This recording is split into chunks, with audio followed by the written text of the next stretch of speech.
Why would you make this?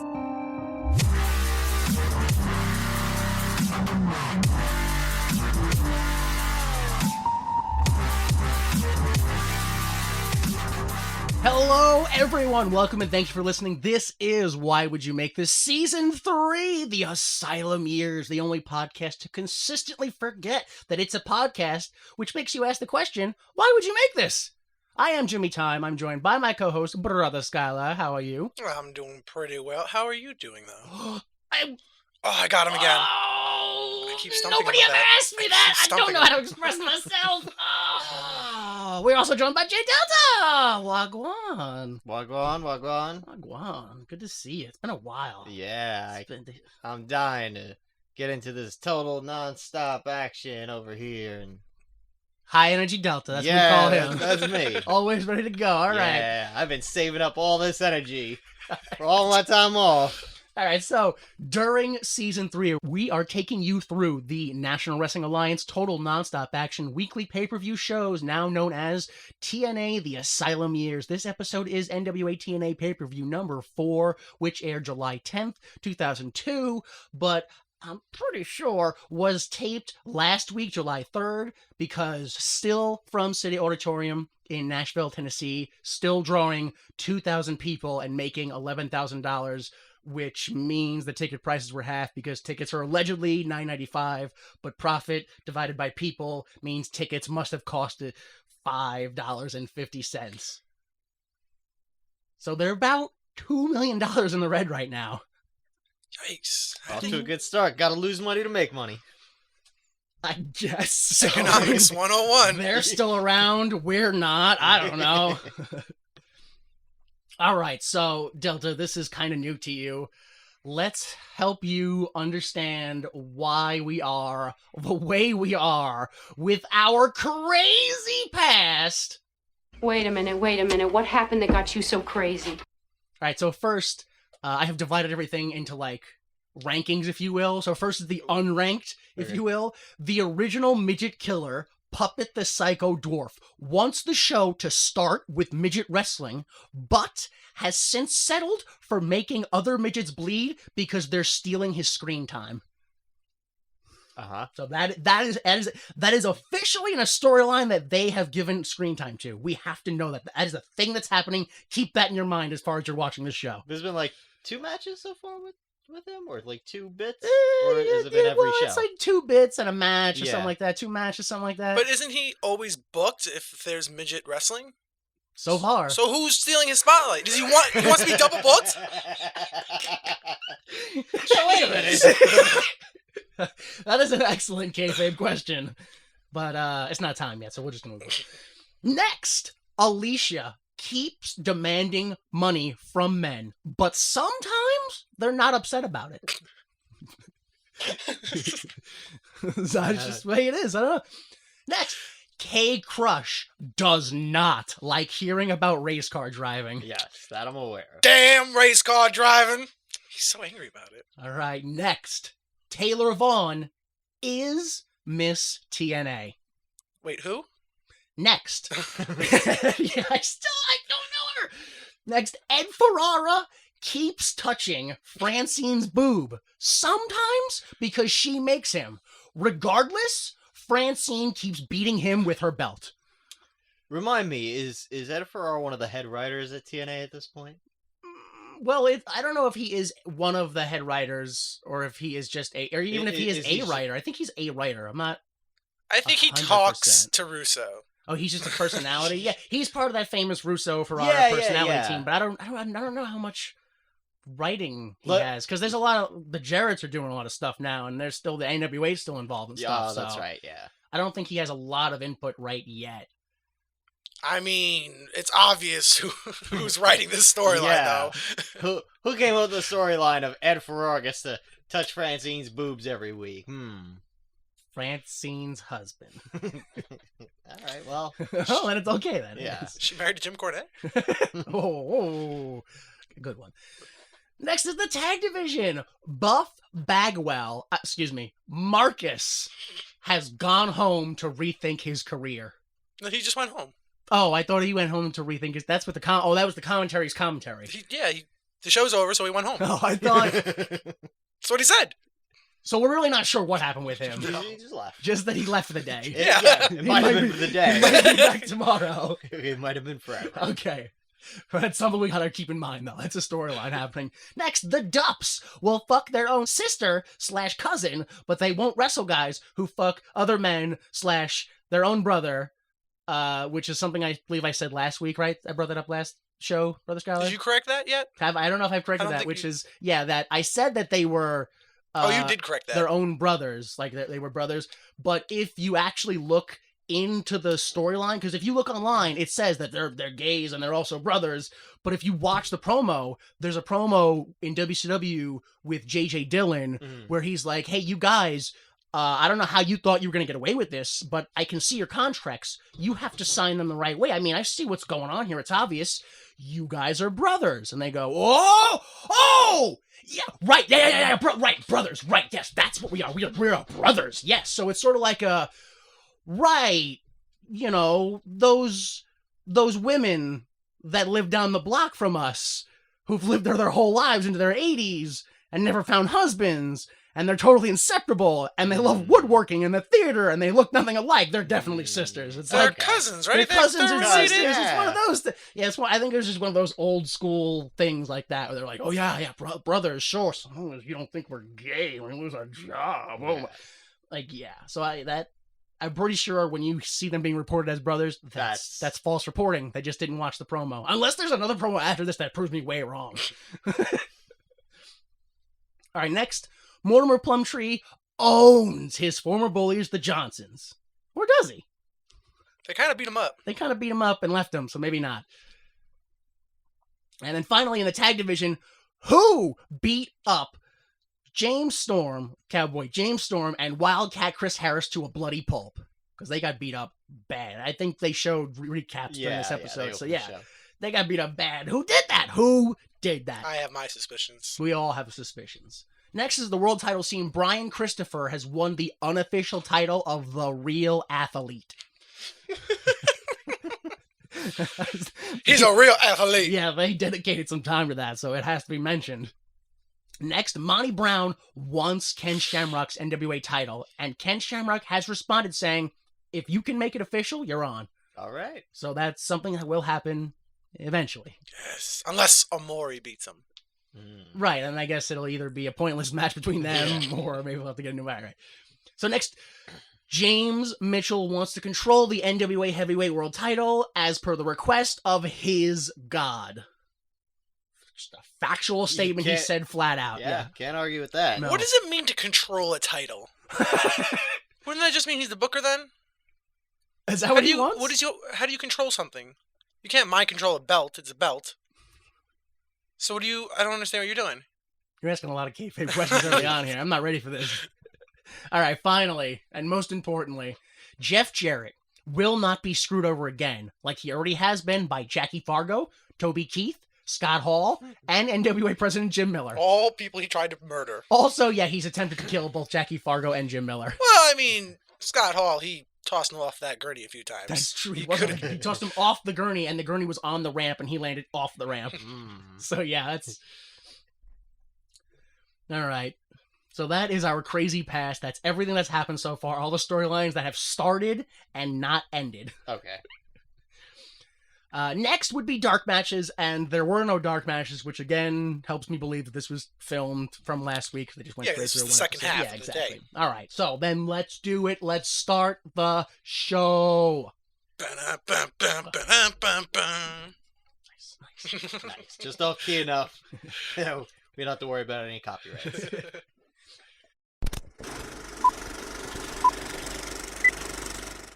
Okay, so we start off, and we are already proven wrong from last week when we said, they're getting better with production, because we hear Jeremy Borash count down 3, 2, 1 as fireworks completely drown out Tenay running down tonight's card. I immediately said that. I'm like, the countdown's back. Okay. It's ruined.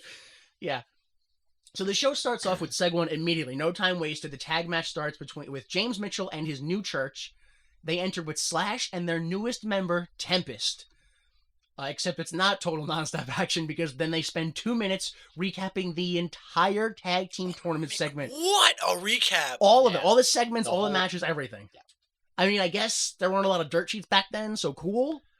And it's pay-per-view, What? so maybe you couldn't really... Yeah, you tune in for the first time on episode 4. I guess... What was it, like a solid 4 minutes? Like four I and a ha- half I minutes? have 2 full minutes of 2 them. minutes? 2 solid Oh my minutes God. of recaps. And then AJ and Styles enter. So there's another entrance after that. More waste of time, if you will.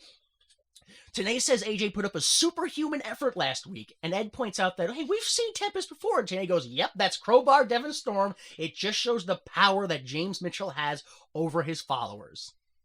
Or how weak Tempest is. Yeah. Like, That doesn't really prove anything. So the match starts with Lynn and Tempest. A lot of reversal work. A tag to AJ with a, at the time, new take on an old move with a drop toe hold into a swanton splash, because usually it's a drop toe hold and then your partner does like the elbow drop or the leg drop, yeah. and he does the flip, and it's like, what? They let us know that Jerry Lynn's double booked tonight, and they also do this this fade out here that we were talking about before. I looked into it. There's nothing. It happens a lot, and a lot of times. I think it's like 4 or 5, maybe even 7 times during the show where they fade out and fade right back in. There's nothing in between. Wait. So, every time it just cuts to black. Yeah. No commercial. There's not for me, not for you, not any time I've ever seen. Maybe there was one point in the past where like actual TNA had a streaming site where they like redid it after, and they were like, let's shove some commercials in here. But even then, the points where they choose the commercial breaks are random. Like, it's not like, and the matches are, let's go to commercial. It's like mid-match, mid-sentence. Yo, it could be mid-pin, and they're like, cut. Weird cut, and then... Did we watch the same video? Well, you didn't. You don't have those cuts. Oh, that's why. Okay. This is only for the streaming version. Oh, I was like, what are you talking about? You have the old VHS version, the live version, the real uncut version. Oh, so those are raw, no commercial, no cuts, no nothing. Oh, okay. These don't even appear. They don't even appear. There was only one. Okay, there was one segment where R-Truth was just going off in the crowd. I was like, this really feels like a commercial break that I'm watching. No, that was in there. Oh, you watched that too? We watched that, yeah. When he was went in there. off like 2 minutes on the crowd, like, you better put that sign down before I break it. Yeah, I was like, this seems like a commercial break. Yeah. Okay. All the cuts were just literally your mid-move, or boom, the guy just took a bump, it cuts black for a second, comes back a half a second earlier than it cut away. Yeah. Oh, There okay. are some cuts at the end of promos or right before segments where there's just dead air, or you just watch a guy walk off camera and someone like emotes to that happening, where they go, oh, we don't need that. Cut that Yeah, 5 seconds, okay. that 3 seconds. So that's what all that's about. Oh, so I might comment on things that you didn't see. All right, maybe, I don't know. Yeah, we'll see. So anyway, the match is happening. It's a great wrestling match by AJ at this absolutely. point. It is great stuff, but also unfortunately it is typical AJ at this point. So you expect it. Like, as amazing it is, you go, yeah, that's of course. That's what he's gonna do. It's still amazing. Especially, well, he is starting the match, so it's hard to say like you've seen people wrestle. Yeah, That's why they should have had him a little later. that was one of the problems I had. You need to see how other people work, and then be like, wow, he's phenomenal. No, I will say there is this amazing sequence, like a full like train car of moves they do that lead into each other, where AJ and Lynn double kick Tempest's legs out from under him. Oh, It yeah. trips him. He double kicks Slash out of the ring. Then they double line Tempest out of the ring. AJ follows over the top outside into both men. They catch him and hold him. Then Lynn goes over the top, crashes on all 3 of them. AJ gets up, goes for an Asai moonsault, but Tempest gets up, pulls his legs, and AJ smashes his face on the apron, which then Lynn pulls Tempest into the ring, right? Tempest? Yeah. Pulls him into the ring, gives him his, like, reverse the shoulder block into a leg drop in between the ropes that he always thinks, good move. He does it, boom. And then that's followed by, he picks him back up while hanging on the ropes, and AJ does like an to the inside triangle springboard moonsault rope assisted splash. Like, it was beautiful, these things that happen in, like, what was it, like a 15-second mark, just boom boom boom, 20-second mark. That's Jerry Lynn for you. It was amazing. He puts together those sequences. Oh my god. So Oh, and did you notice it when they did that spot you talked about? He caught AJ, and then Jerry Lynn did the flip. Tenay did his first little Tenay scream. oh, did he? He did. Ah! He freaked. It's like, because I think there's so much going on now. It's because you got him, you got Ed and Don. So they're all yelling Don at each other. screamed too, That's but the, I it's heard hard to Janae. tell which one is which sometimes because I was watching, I think, one of the recap videos, and I noticed when Hermes and K Crush attacked each other, he did one. Then I was like, ah! I was like, oh, I missed it. What? There's just so much chaos. It's hard to notice when he does that. But later on, he starts doing it mid-match, and it's really easy to see, and that's when it's great. So in the ring, off the ropes, AJ gets his leg pulled by Slash, but Slash jumps up on the apron, and AJ pushes him off the apron into the guardrail.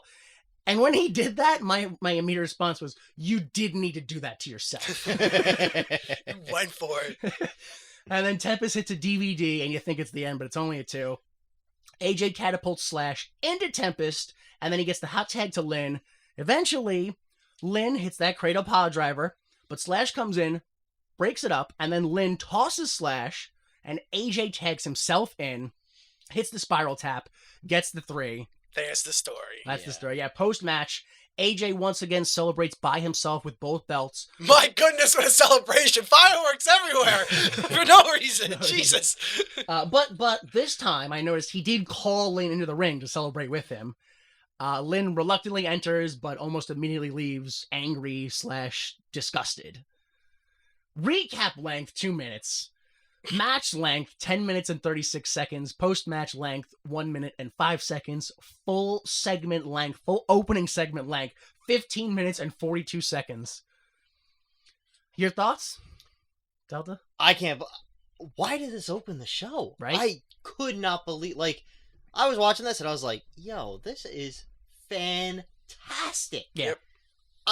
There were little bits here and there, but honestly, pretty much the entire match I thought was great, start to finish. They were on fire. Like, I think they dragged. I thought, at one point they dragged on. Like, it was Crowbar in the ring by himself for so long. Like, it wasn't really much of a tag match for a lot of it. But yeah, I thought it was great. I just couldn't understand, why would you open your show with this? It feels like there was so much potential with Lynn having another match later on in the evening. I don't know. It seems crazy. All right. Brother Scott? I dare say this is probably the best match they had so far in the company. Oh, the whole history of TNA. So far, yeah. Okay. From the first show to now, this is right. the match they hold the yardstick to. I give all the credit to Jerry Lynn. Right. Of course, I believe he put the whole thing together. He's done. Yeah, apparently. It had a huge story. Yeah. The whole thing. They, from entrance to finish. They came out, Jerry Lynn was looking at him just kind of like, and they were separated. Obviously separated when they walked down the whole entrance ramp. Yeah. The whole match, he was frustrated. He wanted the tag. Wasn't getting it. He kind of was like, you heard him sometimes too. Come on! He was getting frustrated. All right. Yeah. And then he walked out on him at the end with all the confusion. So there was a lot of story. There was a lot of great action. It had everything. All right. So every match I will now be comparing to this match. Yeah, you open with this, and then exactly. Are there 2 or 3? No, there's 2 other tag matches on the card. Yeah. So why do you open with your tag and X Division champion at the big fireworks show at the end? I get if you don't want to make this the main event, but title match isn't even the main event. Yeah, it's the second. It hasn't been yet. The title match. 4 stars would have been 5, except for that fucking referee. He was so bad. He's always in the way, and he's like Earl Hebner doesn't get out of the way. He's just kind of like, I hope I don't touch them, and kind of like leans slightly. I hate that so much. He watches people get hit and like sells it like falling into the ropes. Oh, I'm like, what are you, the star of this? Like, go sit down. I hate him so much. Oh, and he missed his spot with Jerry Lynn. Oh, Jerry Lynn ran in when they were doing the double team move and basically had to grab Slick to hold him back. Oh, okay, that's... Yeah. Oh, Slick was just like standing there like thinking what to do next to look good. I was like, he's so fucking bad. I hate him. All right, yeah. So yeah, my thoughts were it was a good match. I'm just not sure if Jerry Lynn should be upset. Like, I'm not sure if he's justified in his feelings. Yeah, I didn't really buy that either. But I think we haven't gotten to the X Division match. But I think if you would flip the order, had the X Division match first, and then this, you know, doesn't have to be main. It makes a lot more sense because Especially with the finish, yeah. yeah, then you understand, like, oh, Right. this is why Mhm, Jerry yeah. Lynn is pissed. You know, It's just another reason to be frustrated, yeah. Oh, well, yeah. All right. And then also, you guys ready for this? You ready? Ooh. Should I brace? This is the last time we see Tempest wrestle. Oh, the guy who just joined? Tempest, yeah, this is the last time we see him wrestle. We will, spoiler alert, we do see Devon Storm again, but we don't see Tempest. Oh, okay. We don't see Tempest ever again. Got it. I thought it was confusing when they called him that. I was like, I don't remember that being his name. Tempest, it's just, and then he's gonna go the rest of his career with us ignoring that this happened. No. Like, he didn't just join a cult for a week. Like, imagine this guy becomes world champion. We just gotta go, remember when you joined a cult, bro? What was that about? We're supposed to trust you? Yeah. I joined a cult. I got my ass kicked. Wasn't for me. Yeah. You know what? Sometimes you gotta try, right? Yo. Oh, man.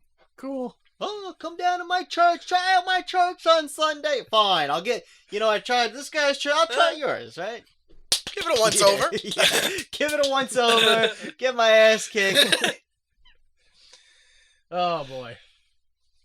Post segment, Tanae says, please support NWA and all their upcoming tour dates. So I will also take this time to say, please support us by sending our podcast to anybody that has ears.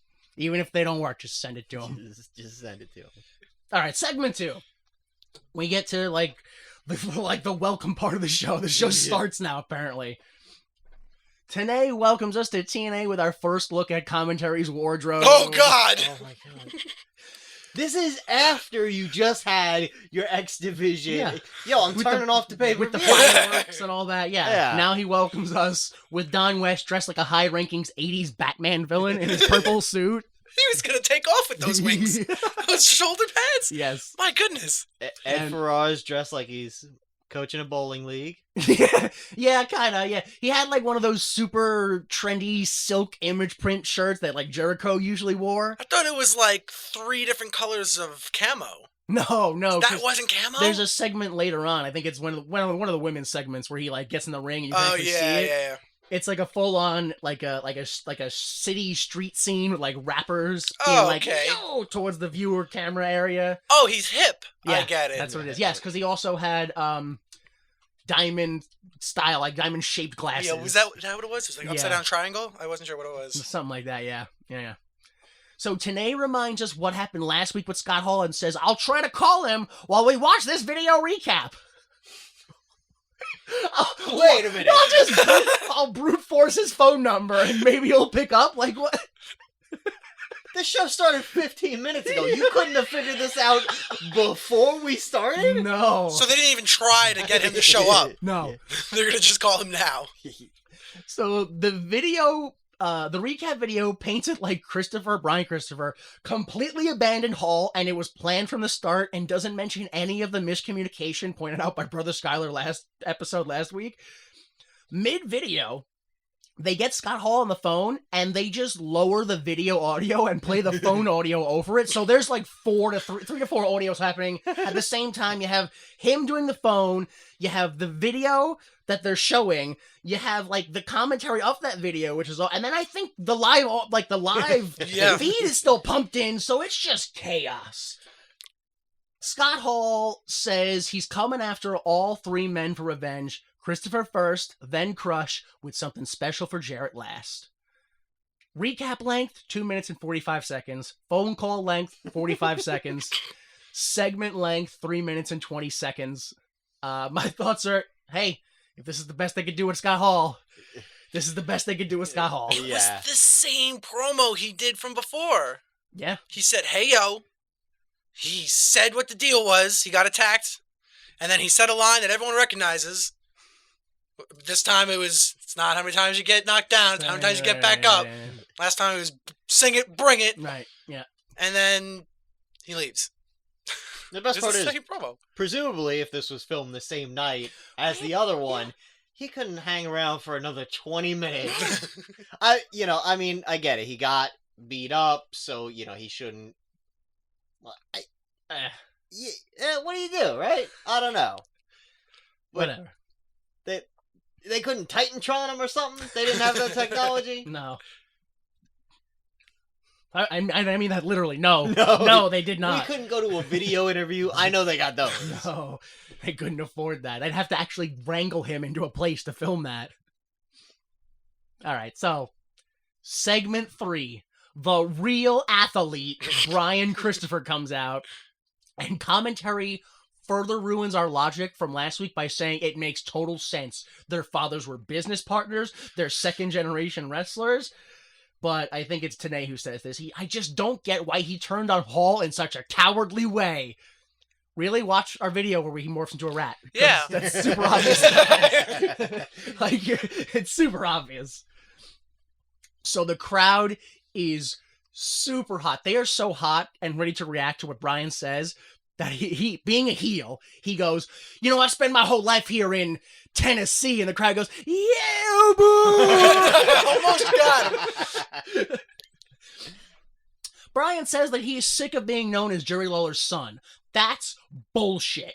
Jerry Lawler was no father to him, and I love this because the commentary's like, oh, I can't believe he's winning. He goes, that's bullshit. And they go, wow, I don't know why he's, Jerry Lawler was no father of mine. They go, oh! Yeah. Disrespected his father. So yeah, Jerry Lawler's no father of mine. He can go to hell. And now he's not Jerry Lawler's son. He's Brian Lawler. Which is kind of confusing to me a little bit. Totally baffling. Distant relative, maybe. I don't get Not that. son. Yeah. Yeah, I watched this and it was like, what? What? Why did anybody give this guy money? I don't. Who came up with this promo? I don't, I get like, oh, Jerry Lawler, he's a big deal. What are we, 2002 at this point? Yeah, it's way past Stop that. it. Yeah, I know. we're past that. I know. Why, I dude, don't know. you're still getting over on your father's name if all you're doing is coming out I know, and yeah. cutting that promo Yeah. and then changing your last name to his. Yeah. What? No logic. It's just... Yeah, I don't know. And then I thought that was it. Okay, bye. No, match time.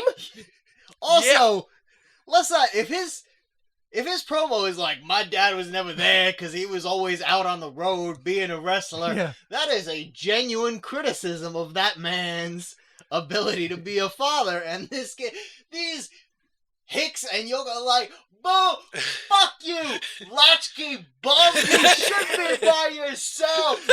Yeah, that's right, pour your own cereal for dinner. I hope your dad doesn't come home. Yeah. This is what you people are cheering for. Yeah. I'm here talking about my dad and the way he abandoned me. Yo, he never came to a baseball game. What? He wasn't there for my graduation. What? That's the promo, and he's the heel. Huh? What? Yo, that's a solid argument, man. I don't understand. I don't get it. Oh my god, yeah. So then he's the heel, Yeah. and then the face comes out, the British Norman Smiley, Yeah. and they have a match. And yo, it's 100% It's great. but it's the most the baseline, Yeah. basic match you could have ever had in wrestling. Period. That's Norman Smiley. It is a 5-minute, totally solid. Yeah, yes, but it is 100% base. Norman hits all of his moves. Yep. And he's only got 5 of them, so it's not that big deal. It's not that long of a match, And 2 of them's a dance, so it's it's really easy. Brian does nothing but crowd work and does the same heel thing, which is I'm gonna go to the well one too many times. Yeah. Every time. I loved his shoulder blocks. I thought his shoulder blocks genuinely look They brutal. look legit, yeah. It's the shit in between that I hate. Yeah. So then, it was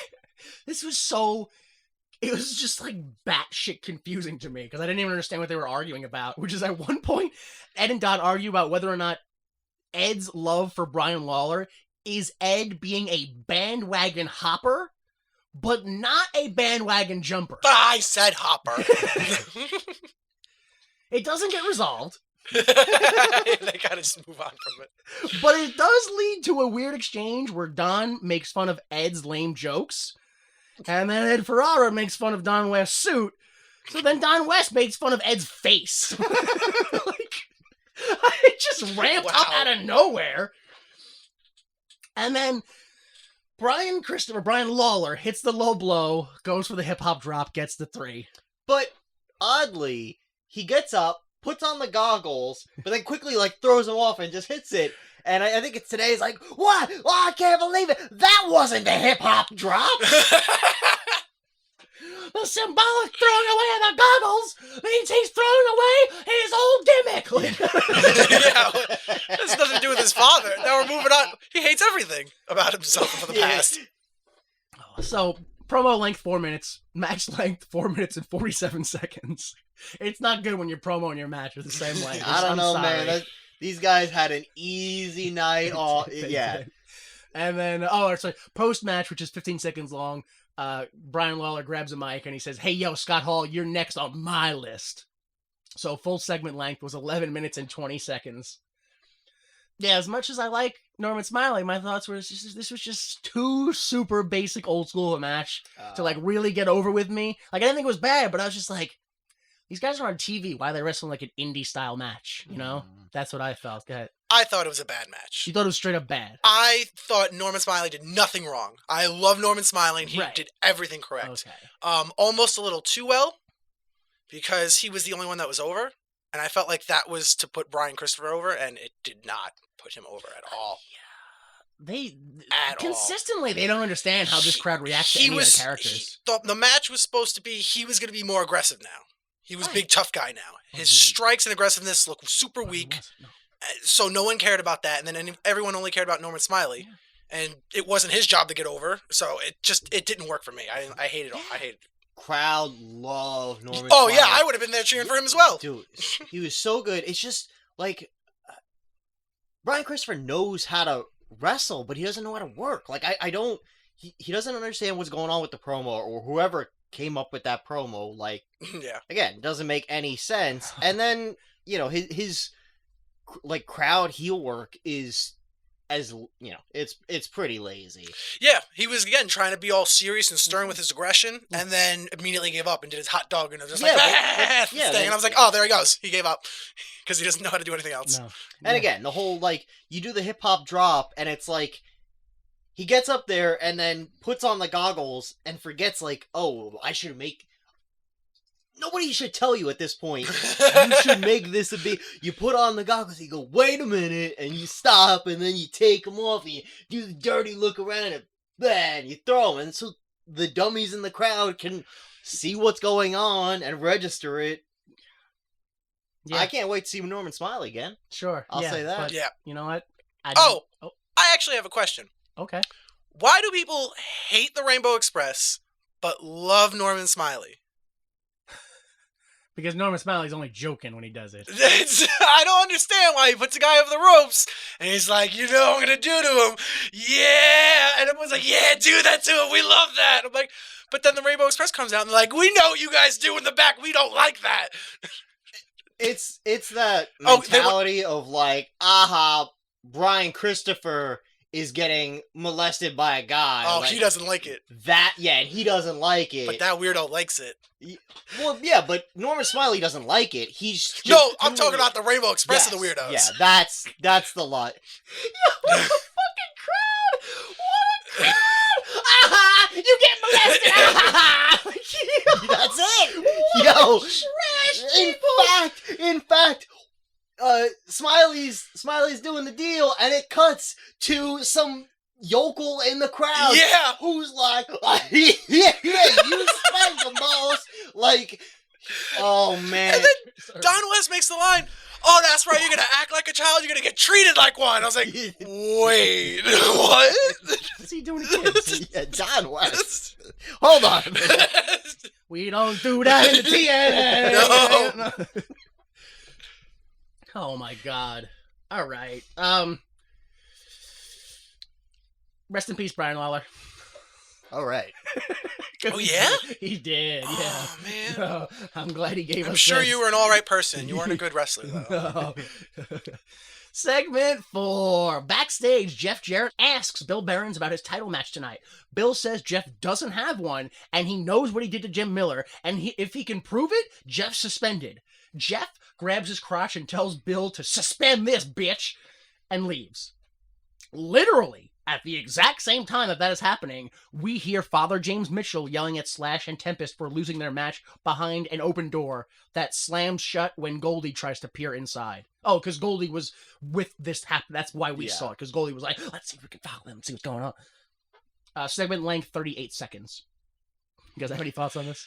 I still love this style of having segment and segment. Or, I'm sorry, just having two promos seamlessly go into each other in one segment. Right. I'm a big fan of that. I hate it. Oh, you don't like that at all? I think this is the dumbest shit I have ever seen, because as Jeff Jarrett is getting his point across, all I can hear in the background is James Mitchell, but I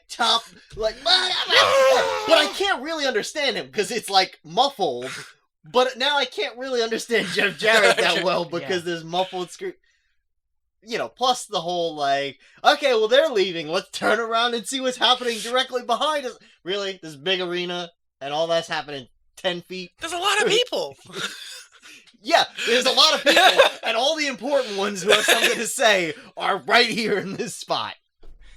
Yeah, I mean, I'm kind of with Brother Skylar because I get what they were trying to do, and I Yeah. like it. But I'm with you. It was very distracting. I had to watch this 4 times before I realized that Jeff Jarrett was at risk of being suspended and was not already suspended. I thought he was already suspended. I was going to make a point that I loved it because they were overacting so much, Bill Behrens and Jeff Jarrett, with their bodies, that I was Yeah. like, oh, I don't even need to understand what they're saying because I can tell what they're talking about. Right. But then you told me about the suspension. I was like, oh, I didn't hear that, No, so never yeah, mind. yeah. No, Never mind. exactly. That's part of it. Yeah, is every time there was a certain point where James Mitchell started yelling just loud enough where it's like I literally cannot focus on anything with James Mitchell right now. And based off everything else that happens in the show, I don't understand why that even happened. Other than just to get James Mitchell over. Yeah. I don't understand what that was. I don't get why. Yeah, this whole It didn't set up any. I don't get any of that. I don't know. No, I don't get any of that either. So segment 5, classic recap. Here we go. TNA welcomes Hermie Sadler, but K-Crush hates NASCAR. This leads to a scuffle and a match. Were you surprised that this match all of a sudden happened? Because I knew this was happening, but I was like, oh yeah, this match. I felt like it should have been like advertised at the beginning of the show and been like, oh, this is going to happen. You know, the celebrity is going to fight later. No, it did I seem was like like, oh, this is now? It seemed like it came out of nowhere. Like, I feel like there should have been a little more hype to this. I was like, I figured it was next week because I didn't hear anything about it. Out comes K-Crush. He cuts a promo. He calls the audience trash and says he'll kick any NASCAR fan's ass. It goes on for like 2 minutes, something like that. And then Hermie comes out and the match starts with Hermie selling way too much and attacking way too hard. However, I would argue that doesn't necessarily look bad, just incredibly untrained. Mm-hmm. Yeah, I would say this whole thing, like, Hermie Sadler knows what he's supposed to be doing. And, like, he gets it. Like, he gets the biz, and I can respect it. But he's total shit, because everybody is when they have no experience. It's his very first match, literally. Yeah. And, like, I get doing it. I get doing, you know, bringing the NASCAR, like, help draw. But I wouldn't have gone about it this way. Yeah. All right, so Hermie ducks K-Crush's move and hits stiff strikes. Crush hits the axe kick and his other moves, but only does 1-finger pins, so Hermie keeps kicking out real easy. It works perfect for me. I have no complaints. I was fine about with that. it, yeah. 100%. Crush does, every time I heard this, I just laughed about it for me. Crush does a figure 4 leg lock, and commentary is dumbfounded when Hermes reverses it, and I'm like, really? I had the same The point. most popular wrestler in history uses that as his finisher. Yeah. He gets it reversed once every match he uses it. I was like, I'm pretty sure I learned how to do that when I was 10 watching it on TV. Yeah, like, it's fucking bi-weekly. The most famous wrestler in the world has that move reversed on him. It's like, how did he learn that? Why don't get it? If you told me Hermie Sadler was here, not as a wrestling fan, like he was just a guy showing up to get paid for NASCAR, and he reversed the figure 4, I'd be like, well, yeah, of course, everybody knows how to reverse the figure 4. It's not that hard. So, More time passes. Hermes reverses a Hurricane Rana into a power bomb, Great. and he gets it too. Yeah, it was amazing. I was shocked. And what I like is, like, obviously he didn't intend it. Like, it's just pure inexperience, but it works for the story of the match because he hits the power bomb and then just lays out flat and then crawls over for the cover, and it's totally like, oh, he caught K Quick by. Wait, who is he here? K Crush. K Crush. Yeah. Yes, okay. Catches him by surprise, hits the power bomb, but he's too inexperienced to capitalize. Yeah. I thought it worked. Yeah. Crush, out of fucking nowhere, Crush does a double leg takedown and pins Hermes with his own legs on the top rope for the 3. Yeah. And the match is now over, and that's the end. I thought it was a shoot almost, because the way he came at him and started punching him, and he like went to the double down to make him stop, and I was like, oh, is he just like done with him? He's like, oh, I'm done with you. Stop punching me. Yeah. Post-match, Crush stomps Hermie to the outside of the ring, so the ref reverses the decision and Hermie wins. It probably was, because it's 2002. I really hope that was the last time they ever did that finish, because I really don't like that It finish. seems so lame. Yeah. Like, I feel like we've already seen other wrestlers kick other wrestlers out of the ring, and nobody... what was it? Puppet attacked the ref with a kendo stick, and he didn't reverse that decision. Like, Yeah, because that's Slick Johnson. He's a piece of shit. The worst part about the reversal is it's always inconsistent. It's the kind of thing I always think of. There was a match, Jericho versus Edge, in like 2002 or 2000, like super early, and out of nowhere Jericho like grabs Edge, like, you know, for a back suplex, but then hangs him up, like crotches him on the ropes, and the ref disqualified him. And like that's how Jericho lost the match. And it's like, really, you guys couldn't think of anything else? You disqualified him for a move that is probably used by someone else on the same show. yeah. It's the same thing, attacking a guy after the match and then reversing the decision. Yeah. Hello, you know, how many other matches end with you beat the guy to death after, and the ref just goes, whatever, I just got paid. I'm done. Exactly. Right. Old WWF Raw and Super NES. Wave the arms. I'm done. Yeah. All right, yeah. So recap length, 1 minute 27 seconds. Promo length, 1 minute and 25 seconds. Match length, 5 minutes and 8 seconds. Post-match length, 51 seconds. Segment length, 9 minutes and 45 seconds of awful storylines. Because it's not even wrestling is better than NASCAR. I don't like NASCAR. That is the storyline. And then he beat him. So he's right. I guess we shouldn't like NASCAR. I don't even know what the argument is there. Yeah. My thoughts, the only thoughts I have left to add are that let's just hope this heat gets used. Yeah. Yeah, is this the end of it now and it goes nowhere? I would assume it has to go somewhere. Put Crush in a title scene. Yeah. It seems so strange to me to reverse the decision and then you end up with Hermes winning. It who knows where it goes from here? But to me, I feel like it would have made sense. K Crush is up and then Hermes. Oh wait, but last week they did. Hermes guy was. Yeah, this is the Brian Christopher. This is the rubber match. Yeah. Oh man. Yeah. So this is just a total mess. I don't really understand why it's happening. Again, like props to Hermes Sadler. He gets it, but he shouldn't have had a match because, or if they were gonna have a match, he shouldn't have tried to. You know, if you're gonna work a match with a non-wrestler, don't do Irish whips. Don't work it like you're working a match. Because, you know, to me, the Irish whip, the only reason it makes sense is a wrestler is trained. Like, you get whipped, you know how to run the ropes. Exactly, yeah. If I whip some rube who doesn't know what they're doing, you know, odds are they're going to fall out of the ring and, like, bust their neck. I think that was part of the story they were also trying to tell on commentary. Because once he did the figure 4 reversal, he was like, oh, someone must have been training him. He knows things. Yeah. So it'd be okay in that sense to reverse him. But I do agree with your point still. It shouldn't be doing stuff like that. Doesn't make any... Like, if you want to have Hermes Sadler lose and then training montage and then he comes back in 2 weeks... Rocky montage. You know, hey, that's one thing, but just... You lost. Oh, never mind. You won by weird technicality. How is that a win for a fit? Like, what a weird... Yeah, everyone won. We won by technicality. All right, guys. Technicality. Yeah. Isn't that what NASCAR wins is? Like, you don't like really win. You like tally points. I don't know NASCAR. right? Isn't that? I don't know. I mean, there's definitely a guy who finishes the race first. Yeah. And I would assume if it's a race, finishing first must mean you win. But who am I to judge NASCAR? No, because he started in first and he ended in first, and you only get points when you pass people, Yo, so he my- loses.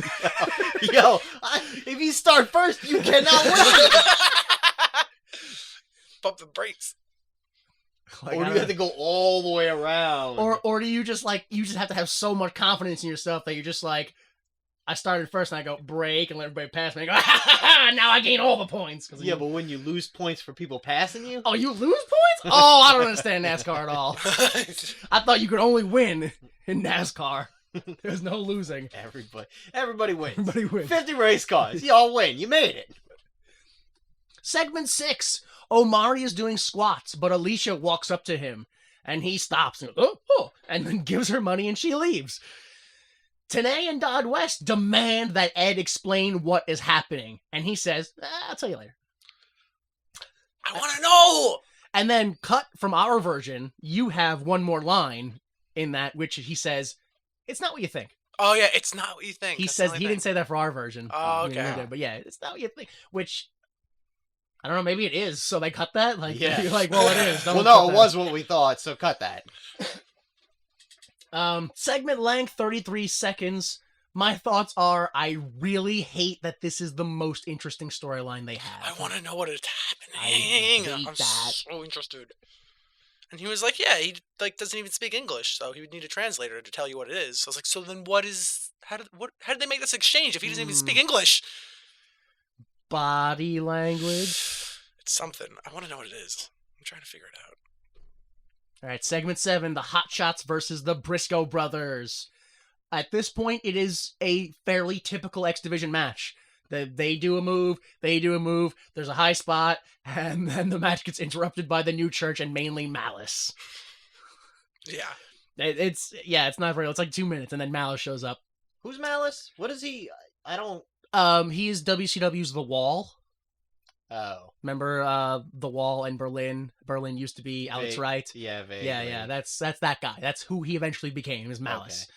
So Malice choke slams one of the 4 men. He beats all 4 men up, but at the last guy he choke slams, a pyro goes off. Is that what that was? It sounded like a pyro to me, like to accentuate his power. But I don't think they told him because it goes off and he looks to the stage like, "What was that?" People freak out in the crowd. And they're like, "What was that?" They're like holding their ears like it was super loud. I was confused. So Father James Mitchell tells Ken Shamrock to fight Malice for the World Heavyweight title right now or he'll hurt people. But he doesn't wait and grabs the timekeeper. You have 10 seconds. Oops, time's up. Today, not the timekeeper. I love it. Shamrock makes the save, but the New Church gets the upper hand. And after an awkward wait, Omari lazily makes the save for Shamrock. During a stare down, Ed says this is intense considering they're going to fight in Mortal Kombat later tonight. What? They said that? That's what Ed said, yeah. He's like, they're considering they're going to fight in Mortal Kombat later tonight. This is intense. Like, They're going to take out the Sega? yeah. That's Mortal Kombat with a C, not a K. We don't want to risk any... Yes. Also, just for extra copyright purposes, it's not an M at the beginning, it's 2 N's. Mortal Kombat. Mortal Kombat. It worked for that movie, The Witch, so... The Vitch. Yeah. Yeah, that's right, yeah. Alright, so match length was 2 minutes and 10 seconds. Post-match length, which was the whole Malice segment, was 5 minutes and 20 seconds. Full segment length was 7 minutes and 52 seconds. My thoughts for this was this did not hype the match for me. In fact, I'm worried that Omari is not just saving himself for the main event, and this is what we're going to get from him. Yeah. This is everything he's got to give. Yeah. He definitely, he did that real lazy jog to the ring. Yeah, he was barely and like when they cut, like when the whole crowd in the ring react, like he was still coming up the stairs. I love when you could see the crowd react to someone coming out, but you hear nothing once they realize who it is. They're just because they don't realize who it is. No. They have no idea who Omori is still. That's because they only look to the entranceway because Malice is like, hello? Yeah. Hello, I'm looking at the entranceway. Oh, is someone coming to surprise me? Now when I point up, you come out. Come, and it's like I think all three of them were all pointing up. This is the signal. This is it. Yeah. We're the pointing group now. You should have pointed in Japanese though. What? I don't. Again, I feel like this card should be switch the order all over the place. I feel like you put this super early in the show, Right? and then I don't know who's a decision maker in TNA. It could be like Malice has to earn his spot, but we got an opening in the tag division, so we'll give your boys a and then set up the tag match for tonight. But I guess it ended with a big brawl, so they wouldn't have done that anyway. Also, these strikes in this brawl are the best that Shamrock throws the entire night. He comes in and he throws a couple shots, Yeah. and I'm like, ooh, those are good shots. And, then they glom him down, and then Amari eventually makes a save or whatever. But then later on in the match, and I'll get to it then, he's the world's most dangerous man, and his strikes are fucking shit. They're horrible. Oh my god, they're some of the worst. All right. Segment 8, Goldilocks is with the Dups, but later on, when they announce them, they just go, and welcome to the ring, Dups. There's no duh. There's no the. Goldilocks is with the Dups. She asks what their strategy is for tonight. Stand up, says their plan is to dry hump their opponent until they scream. I'm paraphrasing. And then Bo says some euphemisms incorrectly and talks about sheet. Segment length, rounded down, because this is one of the segments they cut at the end, minute and 50. Again, you can molest someone and I'm gonna molest them, and that's not the part that's offensive. No. You're getting molested. Yeah. Every time.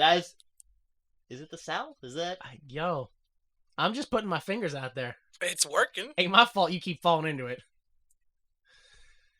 So segment 9, Borash goes to introduce the Dups, but the wrong music keeps interrupting until former ECW personality / porn star / AVN Hall of Famer Jasmine St. Clair enters. They also play Scott Hall's music at the end. What were they trying to convey with the music interrupting? She was doing that? She was yelling at someone to do... I don't understand what that was. She have powers? I don't know. She understand. played the music and then went to go walk up the stairs and someone stopped it and she was like, no, I went back and started again and then went up the stairs. They kept pulling her down. It's like the Titantron ready. She's got something on her shoe and she steps up there and their music plays, but they pulled her back down and so she kept coming back up. This isn't your segment. Well, I'm going out there, so I don't care. This isn't your segment. Well, you better play the music because I'm walking out. Okay, I will. Oh, you don't want me to, boss? Okay, I won't. Oh, but she wants me to? Okay, I will. Oh, but you don't want me to, boss? Okay, I won't. Exactly. I need this backstage Muppets moment. What happened? Yeah. So Jasmine enters the ring and she says she wants to get naked. And everyone at ringside acts super horny and flustered. Hated this segment. Ugh. She gives Borash a lap dance, which is technically a storyline that we're not talking about, I guess. Why do women find Jeremy Borash so alluring? This is again. Yeah. This is 3 women now? Yeah, I think it's 3 or 4 different women, yeah. Tenay. Do you have Tenay's joke? Oh, which God. one? Go ahead. Oh, I thought she came here for some exposure. And I was like, Tenay, stop. You're not supposed to be making jokes. You're the one in the fucking suit. He's trying to make jokes now? Oh, you mean like Groucho Marx? Yeah. He's in the suit, yeah. Bill Behrens runs out to cover her up with his jacket, but Ed Ferrara runs in and spears him, but it doesn't faze Bill at all. And Bill covers up Jasmine and takes her away. As the crowd begins to boo, Don West says, I'm with the crowd on this one. This was a little too much of a tease. And then Mike and Ed ham it up. What were you doing up there? Oh, I don't know. I just got something came over me. I didn't know. I was going, well, you weren't supposed to be. Segment length, 5 minutes and 57 segments. So it's about 6 minutes. My thoughts, as I have said already several times, I will not be tricked by TNA when it comes to naked women. Episode 1, they failed to deliver. They're not going to trick me again. It will not happen. I will never believe them. This was a waste of 6 minutes for me. Do you guys... Okay. Ed Ferrara is definitely booking things because this was a segment for him again, was it not? Right? Or was it like a double kind of like TNA type deal with the women and an Ed Ferrara thing? Because whenever there's a woman type gimmick, But who gets over in this? Nobody. Ed Ferrara is the Nobody intended one, but fucking no one gets does. over. Yeah. This is what happens when someone's like, "Oh, we'll put it in there because this guy wants it," or "Give this person a promo." Why? Well, they're here. We paid for them to be here. right. Give them a promo. What's the promo? I don't know. They do a striptease for Jeremy Borash, but we can't do that, so then we don't do that. That's our promo. Cool. Okay. And then I guess Ed Ferrara will, I don't know, tackle the vice president. I guess, yeah. But not too With hard. no consequences. There's no consequence. It's Why is there a dedicated segment to, like, jerk bait? Like... I know. And it works! You think you're gonna get to jerk off, but you don't. This was that time, like, right before the PG era in WWE, right? Yeah, I think... 2002. Well, yeah, it was before it. Yeah. Yeah, well, right before the PG era, which is like, we were past the Attitude Era where, you know, the real shocking stuff actually happened. Right. And now we're at the let's just do fake attempts to try to relive that stuff. You remember? Yeah, You remember them things? We're gonna do, we had shocking Miss Kitty one time. You remember that? Yeah, we're gonna do that again. I remember that. I Yeah. do. Well, yeah. But that was a storyline, and they built something around it. Yeah. Like, here, let's just have Right. Ed Ferrara tackle the vice president. Right. But also, that segment was kind of pointless because she was basically naked on every show anyway. Like, she was wearing clothes, but they're all see-through and wet and stuff. So I was like, oh, well, now I can definitely tell what color they are. Like, like, what does that do? All right. So, segment 10, Dups versus Flying Elvises. Oh, excuse me, they have a the versus the Flying Elvises. That's where the went.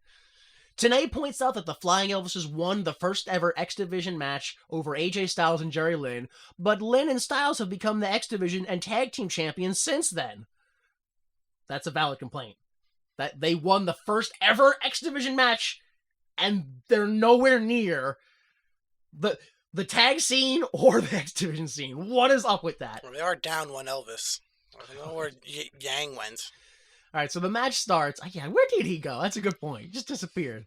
The match starts with the Flying Elvises attacking from behind, but the Dups take control, and then Mortimer Plumtree comes out. So, like, fuck this whole segment now. I know, like, there's always something else. And, like, I'm fine with it backstage, but when it's during the wrestling match, it's a wrestling show. Like, you Right. focus on the wrestling at that point. Yeah. I was so confused. Like, who are the heels? Who are the faces? Because when they came out, both of them, I don't know if you noticed, both the Duffs and the Flying Elvises were, like, high-fiving people. And I was like, well, I can understand why the Elvises would be popular. It's the South. Right. And I was like, I can understand why the Duffs would be the heels, because it's like, They're picking making our fun of the South. noses and banging our cousin. But all the hillbillies, I'm like, yeah, that's right, pick your noses and bang your cousins. Finally, a character I identify with. Like, yeah, it was very confusing for me as well. So on commentary, Mortimer Plumtree explains that the Johnsons are pulsing with passion for wrestling, but the Johnsons have decided that they need to work on themselves for a while. When asked if Mortimer and the Johnsons will ever come together again, Mortimer acts uneasy and unsure about the idea. I don't know. Maybe we could, but I don't know. Spoiler alert. Last week we already said they're never coming Yeah, back. we already said last week they're not going to come back. They're gone forever.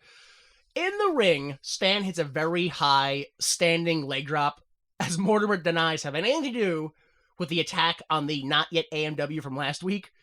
So, you know, great wrestling going on. Yeah. We're focusing on a different storyline.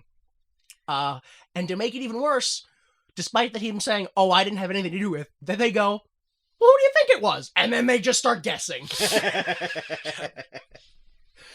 The Dups have control for basically the entire match. Yeah. The commentary team again points out that whether it's tag division or singles, it's weird that the Flying Elvises don't have a title shot yet. Out of nowhere, the Flying Elvises hit their finishers and win. Match length 5 minutes and 5 seconds. Segment length 7 minutes and 12 seconds. My thoughts, which was already said, which is I was more interested in Mortimer Plumtree than this. I don't know. I mean, historically, heel versus heel match, but what we just saw was face versus face match. I don't know what we saw. Yeah, so Mortimer Plumtree gets the points in that match for me. I don't know what you guys feel. I felt it was pretty pointless. They could have gone on without it. They had a comedy face team. I think they're a face team because they're over. Right, the Dups, right? They don't make fun of anyone. Yeah, the Dups. And they're the comedy team. But they had to come out and do no comedy spots or anything. And then they wanted everyone to feel sympathy or want people to get behind them. Right. And I was like, but they're the comedy team and they're not doing anything. So why should anyone like what... So I didn't understand what the whole point of anything was happening. And then the commentary made it clear that this was just something to happen in the background as they talked about other stuff. Yeah, absolutely. Again, why would this match happen before your tag championship match? This probably should have opened. Yeah, why not have this open? Yeah, that's an excellent question. That is an excellent question. Because so far the best tag match of the night has been the opener. You can't have it open because then where are you going to put that absolutely hilarious Goldilocks promo? Where she gets offended by their smell and they make out behind the scenes. Not even sarcasm. Don't say that again. She's not funny. I mean, she's not funny, but they are. You could just put it at the end because it doesn't matter. Because it doesn't matter. Yeah. I don't know if you could put it at the end though, because put it after the camera stopped rolling. Well, yeah. Well, you could do that because this is the last time we see the Dups wrestle. Oh, for real? Oh, really? Yeah, this is it? This is it. Never again do we see them wrestle. Wow. Again, as I've said multiple times before, they might just appear on another show, but we do not see them wrestle on TNA. I think they have a dark match at some point in the future, but we don't watch it. Alrighty. Bye-bye. Segment 11. Jerry Lynn and AJ Styles are backstage fighting each other, throwing each other into doors and over tables. Although the roughest thing to happen in that segment is when Lynn throws the belt at AJ. Yeah. Oh, wow. It was gross. After a pile driver, Lynn calls AJ a glory hog. Segment length, 1 minute and 14 seconds. Again, I'm not sure that Lynn is justified here. I don't know that enough has happened for him to be this angry over it. He seemed very butthurt about something, but yeah, not justified. Imagine, if you will, right? The X Division qualifying match takes place before this. Yep. And at some point during the match, AJ comes out and, like, faces down. AJ makes an appearance or something. He comes out, whatever, and, like, stands there with the titles. Yeah. Makes blah, blah, it blah. about him. Yeah, makes it about him. And Jerry Lynn loses. And then later on, AJ makes it about him and takes the tag and gets the win and celebrates it. But then he's the heel. Not necessarily. He doesn't have to. He can just be like, yeah, and then Jerry Lynn could just be like, this motherfucker. Right, that's true. Like, the pieces are there. It's just they're like, well, it doesn't really matter what order it goes in. Story don't matter like that, as long as all the pieces are there. Yeah, I felt like they needed at least one promo between the both of them. Yeah. Like, this is how I feel, stop doing it. And, like, I don't mean it, this is what I really mean. But, like, I have no idea how AJ Styles feels about any of this. Yeah. But you do the X Division match first, and Lynn loses, and then you have a promo in the back where AJ's like, hey, man, don't worry about it. We still got the tag. Like, and you just do something like where Jerry Lynn's upset, and AJ's just like, nah, it's cool. And, like, totally not a big deal. And it's like, well, of course it's not a big deal to you, Mr. fucking X Division champion, but... Yeah, but he's just some kid, and he's not in anyone's ear. Yeah. But James Mitchell is, and that's why we have him yelling at people for no goddamn reason.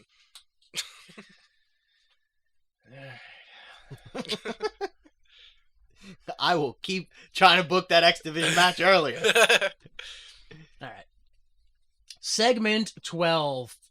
This is Ken Shamrock versus Mr. Fight Ken Shamrock. Mr. Fight is back! This is Omari. This is the main event, right? No. Championship match? No, I definitely would have done the Troy McClure hour if it was. Oh. So, definitely not. So Tenay runs down the tail of the tape, and both men enter.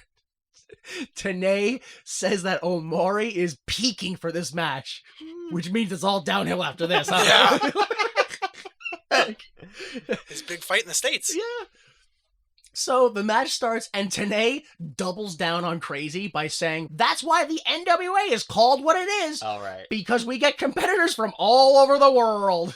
The national world. The national world. You know, Ed joins in by saying, how about Shamrock winning with a belly-to-belly? Who would have expected that? Everyone who's ever seen a match by him. He's got 2 moves. All right, so it's a slow, boring match. Yes. Shamrock controls most of it, with Omori missing his finisher off the top, leading to nothing.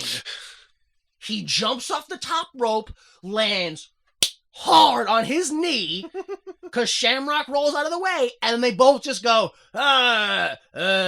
stand up and face off. There's a guy dancing in the crowd that gets more attention than this match. Didn't the camera go to it? It panned him. Yeah, in fact, everybody in the crowd is more focused on something else happening in the arena than this match. Then they don't care about So this. the director was like, yeah, this is better than what. Go to that. Someone made a decision. Yeah, go to that. That's better. Eventually, Shamrock gets the ankle lock, but Jeff Jarrett enters with a chair and nails everyone. Oh my god, these chair shots. Including Harley Race. Oh my god.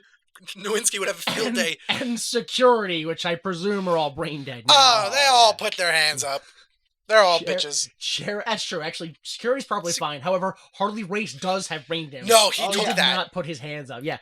I saw the indentation of the chair. Honestly, I was surprised he didn't blade. Like, the way, as hard as that I thought chair he was going to, yeah. Yeah. So Jarrett leaves, threatening Bullet Bob Armstrong on the way out. Match length, believe it or not, 7 minutes and 50 seconds they went on. Really? With that, yeah, it was a long just struggle.